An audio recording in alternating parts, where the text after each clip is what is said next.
Philadelphia by Rosen Spector. How much is the modern world and technology to blame for all of this, do you think?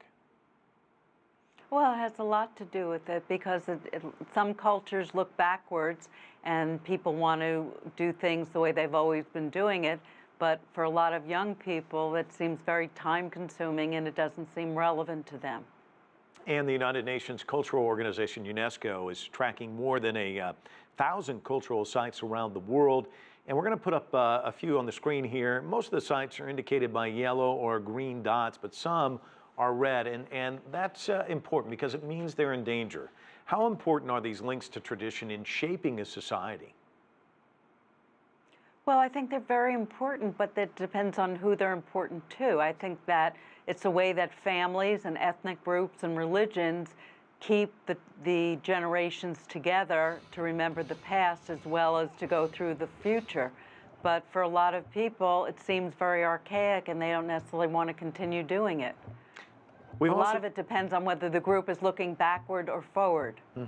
Well, we've seen these campaigns of cultural destruction used as a weapon of war by ISIL. What happens to a society when they have to endure this sort of thing?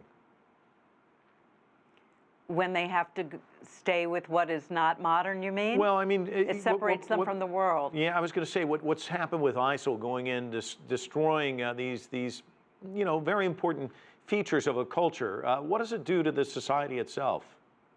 I'm thinking of Palmyra, people moving back there. Right. So a lot of it is to fragment people and to divide people because all rituals and ceremonies have to do with continuity.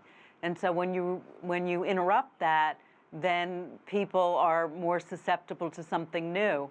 And when the fundamentalists move in and they want you to do things their way, and they're powerful enough to make sure that you do that, there's nothing that you can do to keep the old traditions. And thanks so much for think of what happened in the Soviet Union, when they took away religion. Right. And thanks so much for joining us from Philadelphia. Appreciate it. Might mention that CCTV News, our digital team, has just kicked off a special live show with some interesting guests from home and abroad.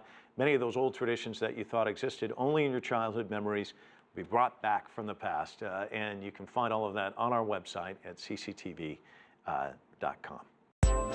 If you like what you just saw, follow us on social media and visit our website, CCTV-America.com.